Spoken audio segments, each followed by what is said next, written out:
اگر کہیں حضور کی روحانیت ہر جگہ موجود ہے، نبی پاک صلی اللہ علیہ وسلم اس طرح دیکھ رہے ہیں جیسے ہاتھ کی ہتھیلی کو دیکھ رہے ہیں، تو رٹا شروع ہوتا ہے کہ نہیں؟ کوئی نہیں ہوتا؟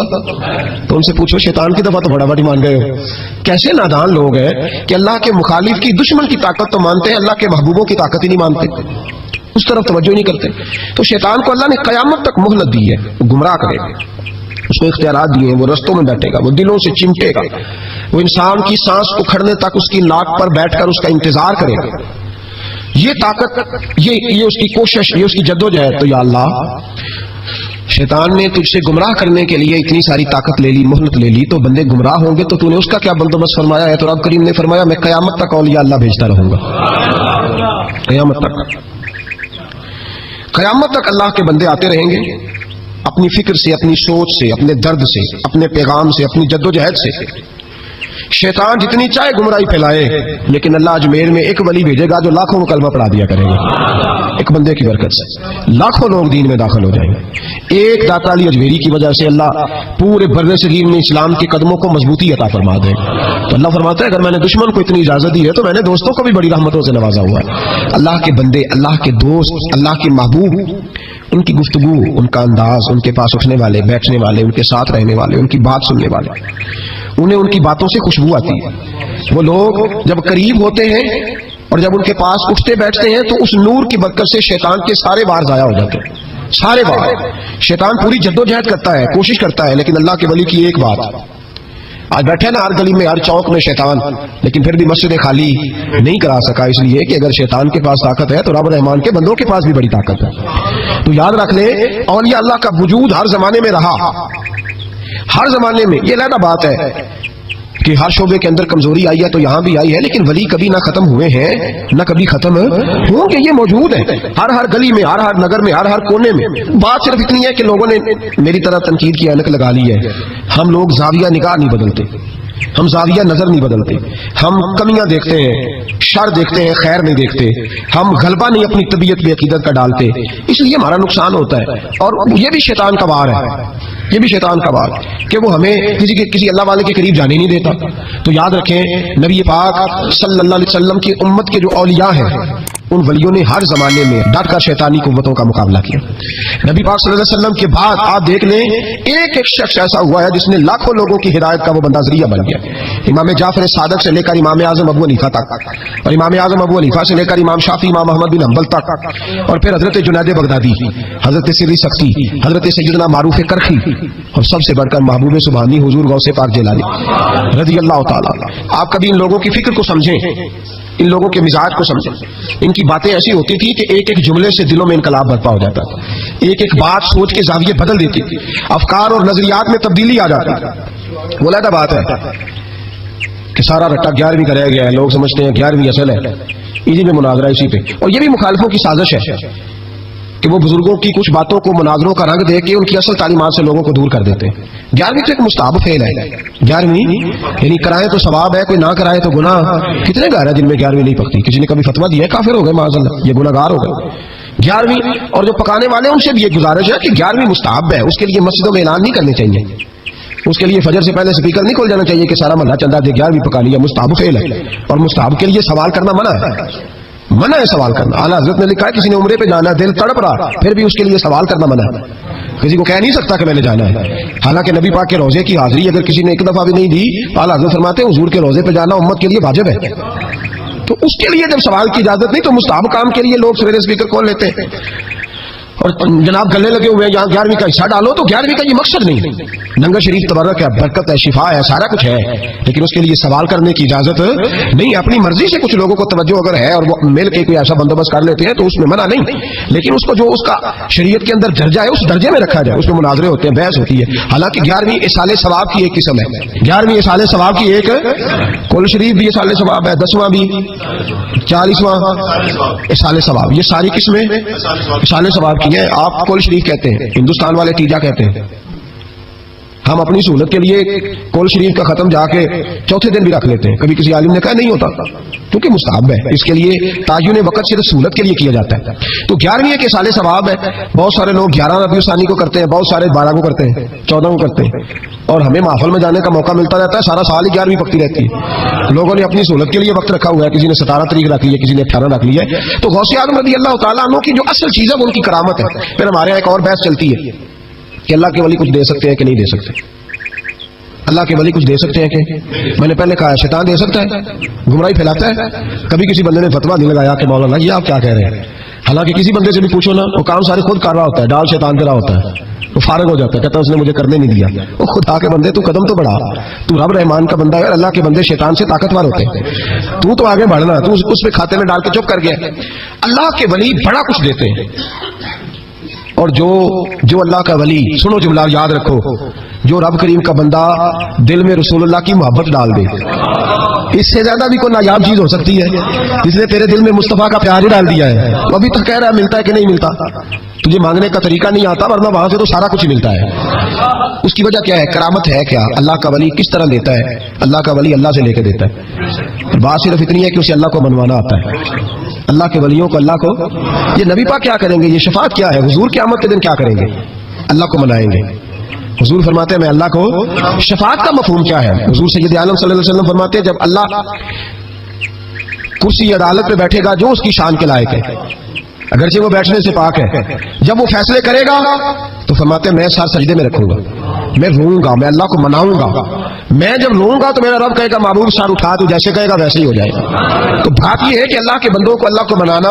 حضور غوث پاک کے پاس بی بی آ گئی, اس نے کہا حضور بے اولاد ہوں. میرے محلے میں ایسی عورتیں بھی ہیں جنہیں اللہ نے 14 بچے دیے, میں بے اولاد ہوں. اولاد بڑا میٹھا پھل ہے, تو میرے آنگن میں اگر ایک پھول کھل جائے تو میرے گھر میں بھی خوشبو پھیلے گی, میرے گھر میں بھی کوئی بچہ روئے گا تو میرا گھر بھی رونق والا ہو جائے گا. تو حضور میری ساس اب کہتی ہے رکھنا نہیں, اسے طلاق دے دینی ہے.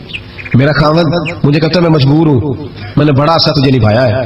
حضور میں غریب ہوں, میرے پہ نظر کرم ہو جائے, میرے لیے دعا کرے, میرا مالک مجھے ایک بیٹا دے دے. یوں ہاتھ اٹھائے گا اسے اعظم, اے اللہ تیری بندی تیرا بندہ سمجھ کے آئی ہے.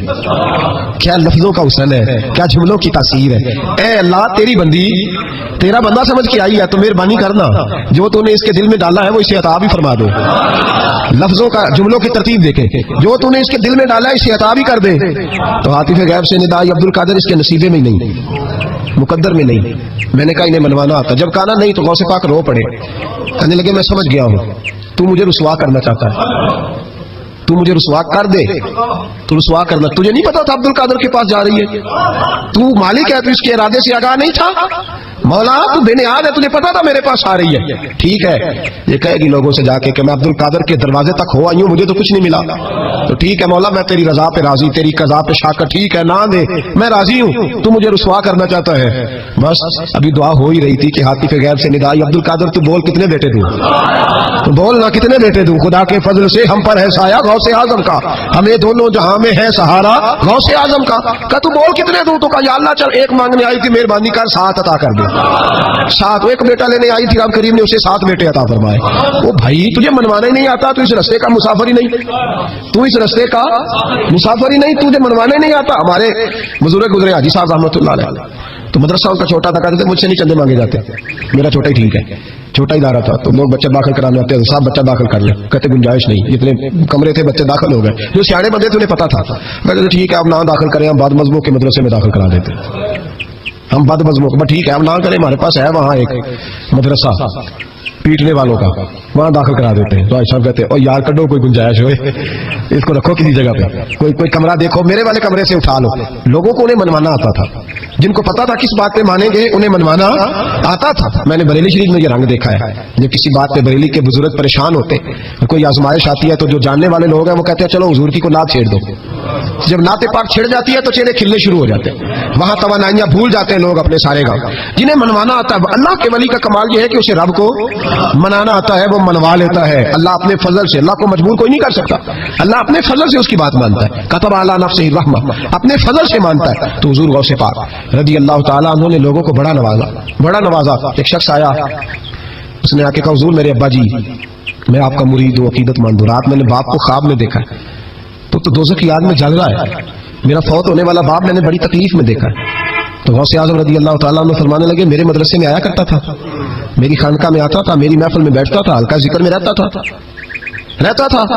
تو اس نے کہا حضور کبھی کبھی آتا تھا, کبھی کبھی. غوث اعظم نے مصلی بچھا لیا, کہا یا اللہ تیرا وعدہ نہیں کہ جو اہل اللہ کے مجالس سے ذکر میں بیٹھے گا تو اسے شکی نہیں کرے گا, اسے صحیح. اور یہ مسلم شریف کی حدیث ہے. اب مسئلہ یہ بن گیا, پہلے سنی دلیل نہیں مانگتا تھا, کہتا ٹھیک ہے, اب سنی بھی کہتا ہو نہیں یہ آپ کیا کہہ رہے ہیں.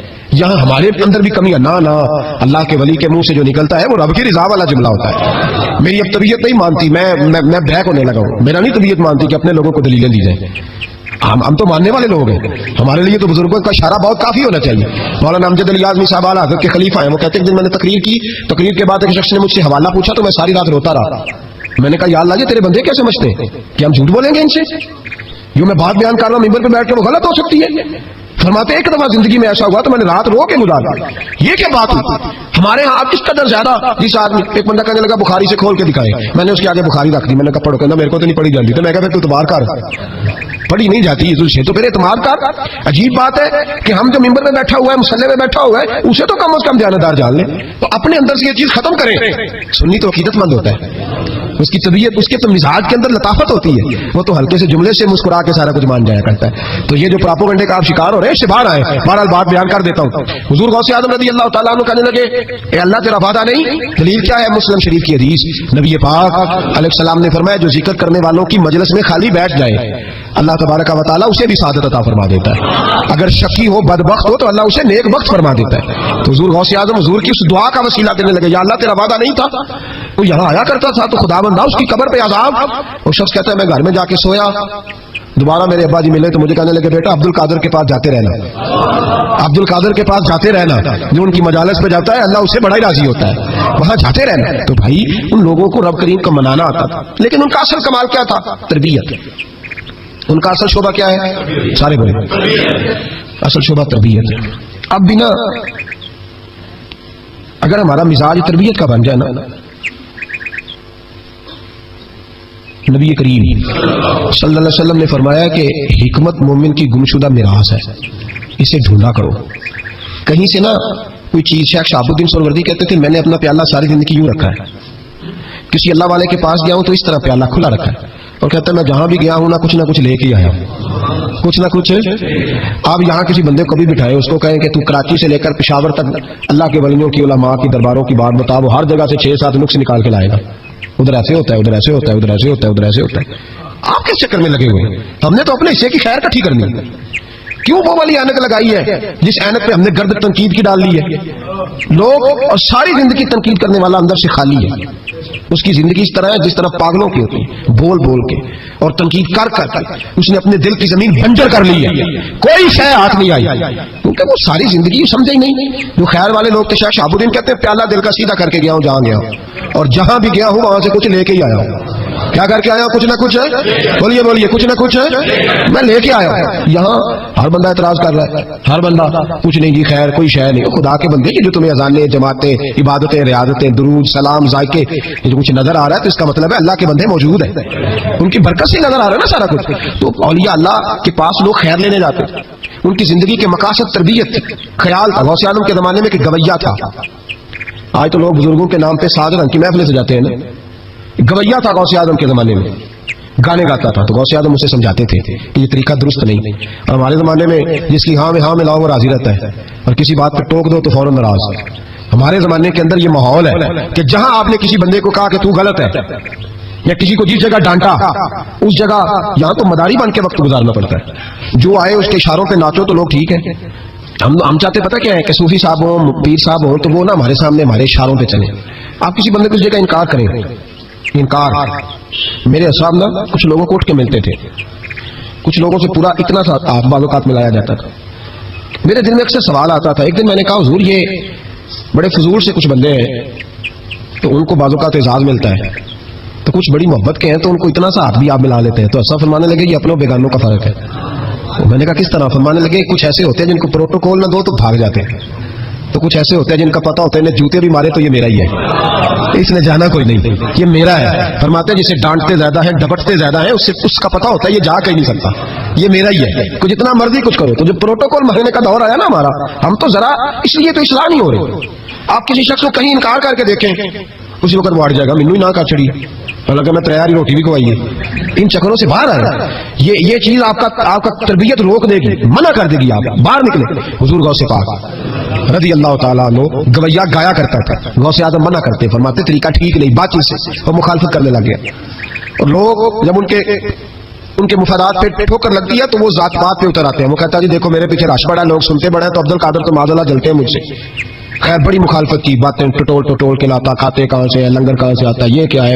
حضور غوث اعظم ہنس دیا کرتے، فرماتے چل ٹھیک ہے موج کر۔ وقت گزرتا گیا، بوڑھا ہو گیا، لوگ اس کی آواز کے دیوانے تھے، گلے کی آواز بڑا سریلی تھی، وہ اب دھیمی پڑ گئی، وہ جو اسے سنتے تھے وہ کسی اور کو سننے لگے۔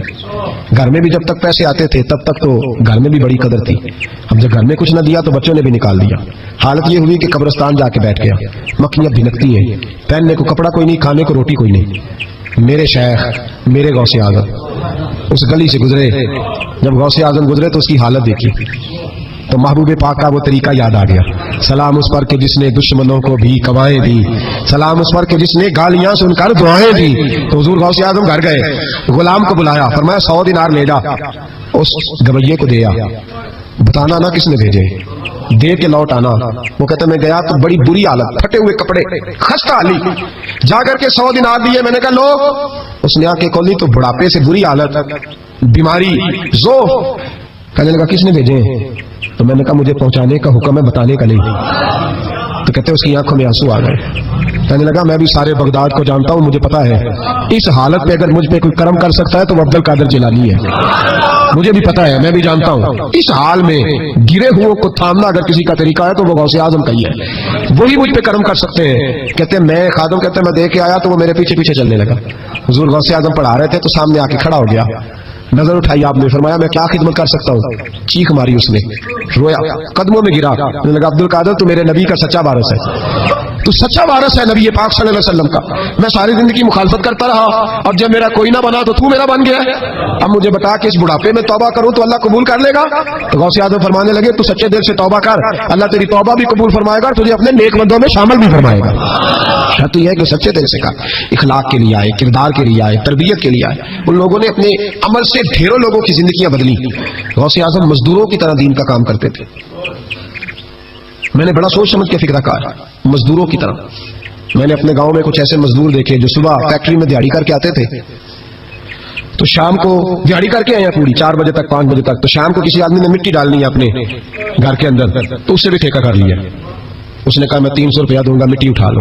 تو وہ مزدور گھر آیا تو اس نے کہا چلو بچوں کے کپڑے بھی لینے، عید بھی قریب آ رہی ہے۔ یہ مزدور لوگ بڑی جدوجہد کرتے ہیں۔ سورہ آل عمران کی آیت نمبر 190 اللہ تعالیٰ نے ارشاد فرمایا کہ ان فی خلق السماوات والارض، فرمایا بے شک زمین اور آسمان کی پیدائش میں، واختلاف اللیل والنہار، دن اور رات کے مابین جو اختلاف ہے اس میں، لآیات لأولی الالباب، جو لوگ شعور رکھتے ہیں ان کے لیے اس میں اللہ کی نشانیاں موجود ہیں۔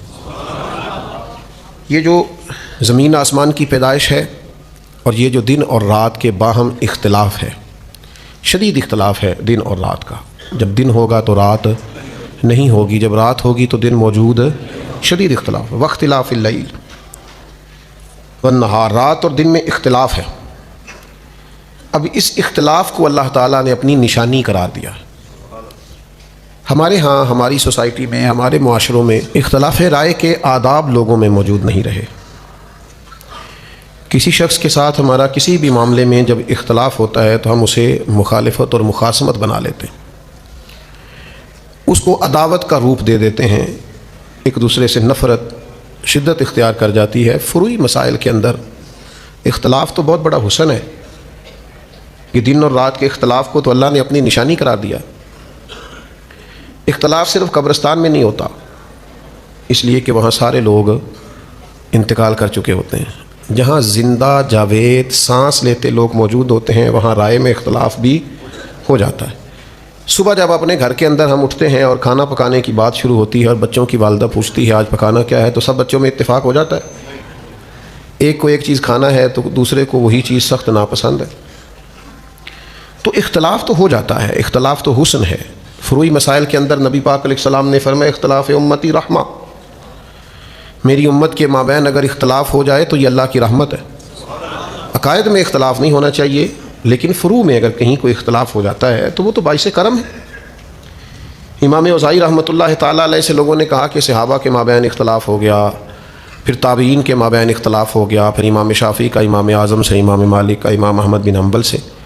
تو آپ اس اختلاف کو کس نظر سے دیکھتے ہیں؟ تو امام اوزاعی فرمانے لگے آپ اسے اختلاف کہہ رہے ہیں، میں اسے وسعت کہہ رہا ہوں کہ یہ وسعت ہے، ہمارے لیے گنجائش پیدا ہو جائے گی. کچھ ہمیں اور آپشن بھی مل جائیں گے کہ یہ نہیں کر سکتے تو چلو یہ بھی ایک چیز موجود ہے. تو اختلاف رائے تو حسن ہے، اختلاف رائے تو ہو جانا چاہیے، کوئی حرج نہیں ہے. ہاں حوصلے ذرا بڑے ہونے چاہیے، انسان کو مطلق العنان نہیں ہونا چاہیے. یہ اگر اس کا رویہ ہے کہ کوئی مجھ سے اختلاف نہ کرے تو وہ بیچارہ کسی نفسیاتی پریشانی کا شکار ہے. اختلاف رائے تو خوبصورتی ہے، جب کوئی آپ سے اختلاف کرتا ہے تو یہ تو حسن ہے، عقل سے، دلیل سے، شعور سے کوئی اختلاف کرے تو کوئی بری بات نہیں ہے. یہ اچھے اور صحت مند معاشروں کی علامت کہ ان میں رائے کا اختلاف ہو جاتا ہے، اور یہ مابین صحابہ کے بھی ہو جاتا تھا. اور نبی پاک صلی اللہ تعالیٰ علیہ وآلہ وسلم نے کبھی بھی کسی بھی مقام پر اس کی کوئی مذمت نہیں فرمائی. کسی چیز کو سمجھنے میں، کسی کو سیکھنے میں، کسی پر غور کرنے میں، اس کا مفہوم عکس کرنے میں لوگوں میں رائے کا اختلاف ممکن ہوتا ہے. اور یہ کوئی ایسی دشواری والی بات نہیں، جیسے میں نے آیت پیش کی ویسے ایک حدیث پاک بخاری مسلم سے عرض کرتا ہوں. صحابہ کرام علیہم رضوان کی ایک جماعت کو نبی کریم علیہ السلام نے حکم ارشاد فرمایا کہ تم نے عصر کی نماز بنو نزیر میں جا کے پڑھنی ہے. ایک قبیلہ تھا بنو نزیر، مدینہ طیبہ کا ایک محلہ تھا. عصر کی نماز تمہیں وہاں جا کے ادا کرنی. تو صحابہ اس طرف چل پڑے. اب رستے میں عصر کا ٹائم ہو گیا اور مغرب کے قریب وقت ہونے لگا، ٹائم میں دقت ہو گئی. تو کچھ صحابہ کہنے لگے کہ نماز پڑھنے لیٹ ہو رہی ہے. تو ایک جماعت کہنے لگی بھئی ہمیں تو حضور نے فرمایا تھا وہاں پڑھنی ہے، لیٹ ہو یا جلدی ہو وہیں پڑھنی ہے جہاں محبوب نے حکم ارشاد فرمایا. اب ایک جماعت ان میں سے کہنے لگی کہ بھئی حضور علیہ السلام کے فرمانے کا مطلب یہ تھا کہ جلدی سے جانا، تم نے عصر وہاں پڑھنی ہے، لیٹ نہ ہونا. وہ کہنے لگے آپ کی بات ٹھیک ہوگی، پر ہمیں یہ سمجھ آئی ہے کہ لیٹ ہو یا جلدی ہو پڑھنی وہی ہے جہاں محبوب نے فرما دی. سانو تے قید سجن دا کہنا ہے نا، وہ جنج رکھے ایسا اونج رہنا ہے. تو محبوب نے جہاں کہا وہاں جا کے پڑھنی. اب وہ اختلاف اس طرح کا ہوا کہ آدھے لوگوں نے نماز رستے میں پڑھ لی اور آدھے لوگوں نے بنو نزیر میں جا کے نماز پڑھی. دونوں نے آ کے حضور علیہ السلام کی بارگاہ میں عرض کیا کہ یا رسول اللہ اس طرح کا معاملہ ہوا ہے. تو محبوب نے کسی کو بھی برا نہیں کہا، فرمایا دونوں نے ٹھیک کیا ہے. اس لیے کہ ایک نے بات کا یہ مفہوم سمجھا تو اس نے اس پر عمل کر لیا، اور دوسرے نے بات کا یہ مفہوم سمجھا تو اس نے اس پر عمل کر لی. لیکن ہمارے ہاں تو کوئی گنجائش ہی نہیں بچی، کوئی گنجائش نہیں بچی. آپ نے جس کی رائے کے خلاف، اچھا مشاورت کے لیے لوگ بیٹھے ہیں، 4 5 6 لوگ بیٹھے ہیں، تو اس میں کسی نے کسی کی رائے پر رائے دے دی تو کہتے ہیں تو نے میرا ہی مشورہ رد کرنا ہوتا ہے. وہ بھئی دلیل سے بات ہو رہی ہے، آپ بھی اپنی دلیل پیش کریں، وہ بھی اپنی دلیل پیش کرتا ہے. اگر آپ کی دلیل مضبوط ہوئی تو آپ کی مان لی جائے گی. تو اختلاف رائے اس کو کبھی مخالفت نہیں بنانا چاہیے، اس پر کبھی بھی کسی قسم کا بھی رویہ تلخ نہیں کرنا چاہیے. ہو جاتا ہے. خندق، غزوہ خندق کا موقع آیا تو نبی کریم علیہ السلام نے صحابہ سے مشورہ فرمایا. تو بہت سارے لوگوں کی رائے یہ تھی کہ ہمیں میدان میں نکلنا چاہیے اور بڑا ڈٹ کے مقابلہ کرنا چاہیے. بدر میں ہم تعداد میں بظاہر کم تھے لیکن ہم نے بڑی مضبوط تاریخ رقم کی تھی، تو اب تو ہم ڈھیروں ہیں. کبار صحابہ، حضرت مولا علی جیسے لوگ، سیدنا صدیق اکبر جیسے لوگ، کبار صحابہ کی رائے کچھ اور تھی. لیکن ایک فقیر صفت صحابی حضرت سلمان فارسی رضی اللہ تعالیٰ عنہ، حضرت سلمان فارسی نے عرض کی حضور ہمارے فارس میں یہ طریقہ ہے کہ جب اس طرح کی جنگ ہو تو خندق کھودی جاتی ہے، اس میں آگ جلائی جاتی ہے. تو نبی پاک نے آج باقی سب کی رائے رہنے دی، حضرت سلمان فارسی کی بات کو قبول فرمایا. فرمایا اسی پر فیصلہ ہوگا جو سلمان فارسی کہہ رہے ہیں. تو کبھی کبھی آپ چھوڑ دیں اپنی رائے، آپ چھوڑ دیں اپنی بات، آپ کسی اور کی بات کو بھی قبول کر کے دیکھیں، آپ نتیجہ دیکھیں. ہمارے ہاں یہ حوصلہ نہیں ہمارے اندر پیدا ہوتا. مزاج اس طرح کے ہو جاتے ہیں اکثر جگہوں پر کہ ہم قبول ہی نہیں کرتے کہ کوئی ہم سے ایک تھوڑا سا بھی اختلاف کرے. حالانکہ شاگردوں نے اساتذہ سے اختلاف کیا. امام اعظم کے شاگرد ہے امام محمد رحمۃ اللہ علیہ، بہت سارے مسائل میں امام اعظم سے رائے کا اختلاف رکھتے ہیں. اور امام صاحب سے لوگوں نے کہا حضور وہ آپ کا شاگرد کچھ اور کہتے ہیں، آپ کچھ اور کہتے ہیں. فرمایا پڑھا لکھا آدمی ہے، دلیل سے بات کرتا ہے، کوئی حرج نہیں ہے. اتنا حوصلہ، اتنا ظرف بندے میں ہونا چاہیے. دل دریا سمندروں ڈونگے کون دلا دیا جانے. تھوڑا سا گنجائش پیدا کریں سینے میں. یہ ہمت ہونی چاہیے کہ کوئی رائے کا اختلاف کرے تو اسے قبول کیا جائے، اپنے دل میں سینے میں گنجائش دی جائے. اس کے لیے آپ کے پاس وسعت نظری، وسعت قلبی، وسیع و ظرفی موجود ہو. سارے سلسلے طریقت کے تربیت کرنے والے ہیں، لیکن نقشبندی بزرگ کہتے ہیں چپ کر کے، اونچا سانس نہیں لینا، بخاموشی سے ذکر کرو، مراقبہ کرو، چھٹی. چشتی مشائخ فرماتے ہیں ذرا ذکر اونچا کرو، شیطان کو بھی پتہ چلے یہاں اللہ کی یاد ہو رہی ہے. ذرا بھاگے تو بات ان کی بھی ٹھیک ہے اور بات ان کی بھی ٹھیک ہے. سارے رنگ کی خوشبو والے ہیں، سارے انداز ہی ٹھیک ہے، لیکن اگر کوئی بزد ہو کے بیٹھ جائے جو میں کہہ رہا ہوں وہی ٹھیک ہے، تو بھئی یہ طریقہ، یہ رویہ بہرحال درست نہیں ہے. اور پھر ایک اور بات بھی، آپ کا ظرف اس قدر ہونا چاہیے کہ جس آدمی کا رویہ ٹھیک نہیں، کردار ٹھیک نہیں، انداز ٹھیک نہیں، اس کا رویہ، کردار، عمل آپ سے مخالفت رکھتا ہے، رائے اور رکھتا ہے وہ، لیکن جب آپ کا اس شخص کے ساتھ بھی آمنا سامنا ہونا تو آپ اس کے رویے کے مطابق نہیں چلیں گے، آپ تو اپنی وضاقتہ کے مطابق چلیں گے. یہ آپ کے اندر دلیل کے ساتھ یہ قوت ہونی چاہیے. ترمذی میں مشکات میں حدیث موجود ہے، سیدہ عائشہ صدیقہ رضی اللہ تعالیٰ عنہ فرماتی ہیں میں نے خود حضور سے سنا ایک شخص کے بارے میں، سرکار نے فرمایا یہ اپنے قبیلے میں ٹھیک آدمی نہیں. لیکن وہی شخص جب حضور سے ملنے آیا تو رسول کریم نے اٹھ کے استقبال فرمایا اور سرکار نے اس کی تواضع بھی فرمائی، اور نبی پاک علیہ الصلوۃ والسلام نے اس کے ساتھ بڑا حسین رویہ رکھا. فرماتی ہیں جب چلے گئے وہ صاحب تو میں عرض گزار ہوئی یا رسول اللہ صلی اللہ علیہ وسلم آپ نے تو اس کے بارے میں یہ فرمایا تھا. تو اللہ کے محبوب نے فرمایا عائشہ بدترین شخص وہ ہوتا ہے جس کی بدخلقی کی وجہ سے لوگ اسے ملنا چھوڑ دیں. چھوڑو یار، اس کو تو تمیز ہی نہیں ہے بات کرنے کی، ملاقات کرنے کی، یہ تو بندہ ٹھیک ہی نہیں. گویا حضور نے کیا بتلایا؟ فرمایا اس کا جو رویہ اس کے ساتھ ہے، پر ہمارا اخلاق تو ہمارے ساتھ ہے نا. ہم بالکل ایک مخالف رویہ رکھنے والے شخص کے ساتھ بھی وہ سلوک نہیں کریں گے جو اس کا طریقہ ہے. ہم تو اپنے طریقے کے مطابق چلیں گے، سب کے ساتھ بات کریں گے، سب کے ساتھ مثبت طریقے کے ساتھ اس نے سلوک کریں گے. تو اختلاف رائے کی گنجائش ہونی چاہیے. ہم جس سے پیار کرتے ہیں اتنا مبالغے کے ساتھ کر لیتے ہیں کہ اس سے اختلاف ہی نہیں ہو سکتا، اور جس کی مخالفت کرتے ہیں اتنی کر بیٹھتے ہیں کہ دوبارہ کبھی صلح ہوتی ہے تو لوگ نکال کے چیزیں دکھاتے ہیں، تو یہ کہتا تھا اس کے بارے میں، تو یہ کہتا. تو بھئی آپ پہلے ہی سوچ کے کہتے. یہ بھی حدیث موجود ہے، حضور نے فرمایا کسی کی دشمنی اس حد تک نہ کرو کہ کل کو دوستی کرنی پڑے تو تمہیں پچھتاوا ہو، اور کسی سے دوستی میں اتنا مبالغہ نہ کرو کہ کل کو کہیں اختلاف ہو تو تمہارے لیے مشکل ہو. اعتدال پسندی خیر الامور اوسطها، درمیانہ راستہ حسن ہوتا ہے. اپنی طبیعت کو، اپنے عمل کو اس طرح کا مرتب کیا جائے کہ اختلاف رائے کی گنجائش ہو، بات سنی جا سکے، بات کی جا سکے، بات کرنے کی گنجائش ہو. ایک بات پہ کبھی کبھی بڑا الجھ جاتا ہوں. میں سوچتا ہوں اللہ نے ہمارے محبوب پاک علیہ السلام کو کیسی انفرادی شان عطا فرمائی. آپ کے مخالف میں اگر کوئی خوبی پائی جاتی ہے تو آپ اسے تسلیم کیوں نہیں کرتے؟ آپ کا مخالف ہے، آپ کی جماعت سے نہیں ہے، آپ کے نظریے سے متفق نہیں، پر خوبی ہے اس میں. میں کبھی کبھی یہاں جا کے نا تو بڑا رشک محسوس کرتا ہوں. حضرت عمر فاروق رضی اللہ تعالیٰ عنہ کلمہ نہیں پڑھتے تھے، ابھی تلوار لے کے نہ گھوم رہے تھے مکے کی گلیوں میں کہ حضور کو شہید کروں گا، اور یہ ساری رپورٹس حضور کے پاس آتی تھی. ان کی لونڈی نے کلمہ پڑھا تو اتنا سخت مارا حضرت عمر نے کہ وہ بیچاری نڈھال ہو گئی، بے ہوش ہو گئی. اچھا ایک شخص آپ کے لیے تلوار لے کے مکے کی گلیوں میں گھوم رہا ہے کہ شہید کر دوں گا، لیکن ادھر رویہ کیا ہے؟ اس کی مخالفت کا یہ معیار ہے کہ میں شہید کر دوں گا، میں قتل کر دوں گا، میں یوں کر دوں گا. لیکن یہاں رویہ یہ ہے کہ محبوب بیت اللہ شریف کا غلاف تھام کے دعا کرتے ہیں اے اللہ عمر ابن خطاب کو اسلام کی طرف پھیر دے. میں کہا کرتا ہوں کبھی اپنے مخالف کے لیے دعا کر کے تو دیکھو، یہ بھی حضور کا طریقہ ہے، شاید وہ موافق ہو جائے. یعنی وہ گھوم رہے ہیں تلوار لے کے شہید کروں گا، اور حضور بیت اللہ کا غلاف تھام کے کہتے یا اللہ ہدایت کی توفیق عطا فرما، اللہ عمر کے ذریعے اسلام کو، اللہم اعز الاسلام بعمر ابن خطاب، اے اللہ عمر ابن خطاب کے اسلام کے ذریعے سے اسلام کو عزت عطا فرما. اس بندے کی وجہ سے باوقار ہو جائیں گی بہت ساری چیزیں، اسے لا دین میں. تو تھوڑا سا اختلاف کرنے والے کی خوبی کو تو سمجھیں. آپ وہ آپ سے اختلاف کر رہا ہے لیکن ایسا تو نہیں ہے کہ وہ صفر ہو گیا، اس میں کوئی صورت ہی نہیں بچی، کوئی گنجائش ہی نہیں بچی.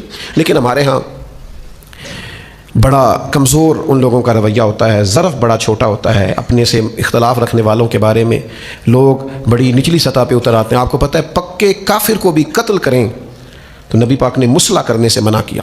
عرب کے لوگ مسلح کر دیتے تھے، ناک کاٹ ڈالتے تھے، آنکھیں نکال دیتے تھے، ہونٹ کاٹ دیتے تھے تلوار سے. حضور نے فرمایا تم نے اپنے مخالف کے ساتھ بھی کرنا ہے تو اس کا مسلح یہاں تک کہ فرمایا تم جیت بھی جاؤ تو مشرکین کی کھیتیاں نہیں اجاڑنی، درخت نہیں کاٹنے، یعنی تم شدید مخالفت میں ہو، کسی کو قتل بھی کرو تو پھر بھی تمہارا رویہ منفرد ہونا چاہیے۔ ایک سبق دیا ہے قرآن پاک نے، یعنی میاں بیوی کے مابین جب اختلاف آخری حد تک چلا جائے تو پھر طلاق ہوتی ہے، صلح کی کوئی گنجائش نہ بچے تو پھر طلاق ہوتی ہے۔ لیکن قرآن مجید نے اس موقع پہ بھی کہا فَإِمْسَاكُمْ بِمَعْرُوفٍ او تَصْرِيحٌ بِإِحْسَان، فرمایا اگر نوبت طلاق تک آ گئی ہے نا تو احسان کر کے چھوڑ دینا یا نیکی کر کے رکھ لینا۔ پھر اس کو طلاق دینا تو الزامات لگا کے طلاق نہ دینا، بے آبرو کر کے نہ نکال، احسان کر کے چھوڑنا، نیکی کر کے۔ تمہارے اختلافات عروج پر چلے گئے تو پھر بھی جو دین تمہیں اخلاق سکھاتا ہے اس سے تم نے نیچے اترنا، شدت ہو گئی ہے، بات طلاق تک چلی گئی ہے، باوجود اس کے تمہیں وہ رویہ نہیں اختیار کرنا جس سے محسوس ہو کہ تم مخالفت میں ساری حدیں پار کر گئے۔ تو میرے عزیز، اختلاف کے بھی کچھ آداب ہوتے ہیں۔ وہ کسی نے کہا تھا کہ قاتل کو کوئی قتل کے آداب سکھائے، قاتل کو کوئی قتل کے آداب سکھائے، دستار کے ہوتے ہوئے سر کاٹ رہا ہے۔ وہ ہم تو اس طرح کے لوگ ہیں، پگڑی اتر گئی تو مر جائیں گے، تمہیں قتل کرنے کی ضرورت ہی کیوں پڑی؟ دستار کے ہوتے ہوئے سر کاٹ رہا ہے، ہم تو وزادار لوگ ہیں، اتنی سی بات سے بھی پورے طور پر ہلاک ہو جائیں۔ تو اختلاف رائے ضرور کریں، لیکن اس میں دلیل کی حد تک اختلاف ہو، دلیل سے آگے بات۔ دلیل کے لیے آپ دیکھیں، حضرت عمر سے اختلاف کر لیا جناب ابو ایوب انصاری نے رضی اللہ تعالی عنہ، لیکن ایک دلیل کے ساتھ، حسن کے ساتھ، خوبصورتی کے ساتھ۔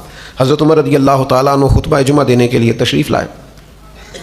گزشتہ جمعے مال غنیمت میں کچھ چادریں آئی تھیں، صحابہ کے مابین ان کو تقسیم کیا گیا۔ چادریں بڑی قیمتی تھیں، ایک ایک چادر سب کو دے دی گئی۔ لیکن جناب عمر جب جمعہ پڑھانے کے لیے آئے تو اسی چادر کی تہمت باندھی، اسی کا کرتا، یہ دو چادریں کیسے چلی گئیں آپ کے پاس؟ تو سیدنا ابو ایوب انصاری رضی اللہ تعالیٰ عنہ اٹھ کے مجمع میں کھڑے ہو گئے، کہنے لگے امیر المومنین، آج کے دن نہ ہم آپ کی بات سنیں گے نہ فرما برداری کریں گے۔ حضرت عمر نے فرمایا وہ کیوں؟ اور یہ جناب عمر کا حوصلہ بھی دیکھیں، لوگ کہتے ہیں بڑے جلالی ہیں، بات ٹھیک ہے، لیکن اپنی بات آئی ہے ذات کی تو جلال کوئی نہیں، نرمی نرمی ہے، پیار ہی پیار ہے، یہ ظرف ہے۔ ان کو اپنے بارے میں سننے کا حوصلہ ہے، توانائی ہے، بولیے۔ انہوں نے کہا جناب جب سب کو ایک ایک چادر ملی تو آپ کو کیسے دو مل گئیں؟